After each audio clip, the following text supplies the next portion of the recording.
Aujourd'hui, je souhaite discuter avec M. Desmarais des raisons qui, selon lui, poussent de plus en plus de jeunes à courir à tout prix vers un succès éblouissant plutôt qu'une vie simple, rangée et suffisante. Finissant en génie mécanique, j'enligne actuellement ma carrière vers la gestion de projets internationaux. Mon nom est Gabriel Doré.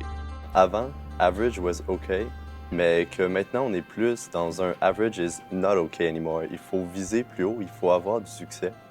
On le voit à travers, disons, les médias sociaux, Facebook, Twitter, où tout le monde publie leurs succès, ne publie jamais leurs échecs. Et comment beaucoup de jeunes pourraient ressentir beaucoup de pression, avoir absolument un succès resplendissant. Est-ce que, selon vous, le succès est une nécessité? Est-ce qu'on doit absolument courir vers le succès? Je vais vous aller. Moi, j'aime pas... vous avez vu comment j'ai défini le succès? Oui. Le mot succès m'agace. Pour aller dans votre direction. Le mot succès, pour moi, ne veut rien dire. Parce que c'est une appréciation d'autres, c'est un jeu d'ego à la rigueur de société. Puis la société se paye des succès. Vous avez vu que moi, le succès, c'est de construire quelque chose, viser l'excellence. Alors, je ne dis pas ça pour mettre une pression sur une personne. Tout simplement, vous êtes entre vous et votre conscience. L'histoire du confort m'agace aussi.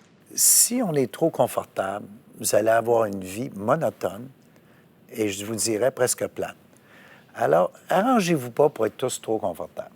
C'est le fun d'avoir un peu de déconfort de temps en temps. C'est sûr que, puis on va revenir, il faut un ballon dans la vie. Puis ça, je suis très, très grand dans cet aspect-là de ma vie, parce qu'au début de ma vie, j'avais peut-être pas le ballon qu'il fallait, dans le sens que j'étais terriblement ambitieux. Puis, à un certain âge, j'ai réalisé, là, ça n'a pas de bon sens à un moment donné. Alors, c'est vrai qu'on peut y revenir plus tard, il y a des priorités dans la vie. Puis il faut savoir ces priorités, puis il faut que vous les décidiez vous-même. Moi, dans ma vie, c'est ma famille. Je commence par ça. Puis pour moi, comme être humain, on a tous des responsabilités. Alors moi, ma première responsabilité, c'est envers ma femme et mes enfants. Donc, je ne peux pas, dans ma construction, avec nos valeurs, détruire une priorité en voulant atteindre ma construction.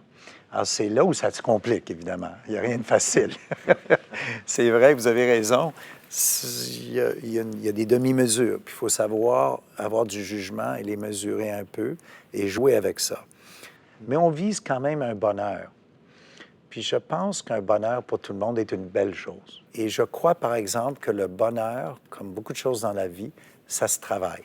Est-ce que c'est pas difficile quand on a des parents qui ont si bien réussi? Est-ce qu'on sent pas une pression de devoir réussir autant ou plus? En tout cas, c'est une bonne question pour me poser à moi parce que j'avais un père qui a réussi. C'est drôle, j'ai presque peur de paraître égotistique. Ça doit être mon père qui m'a bien managé en quelque part. Jamais j'ai pensé à ça. Ça vous semble, je suis sûr, curieux, parce que pour nous, c'était pas un sujet, parce qu'on n'était pas axé sur le succès.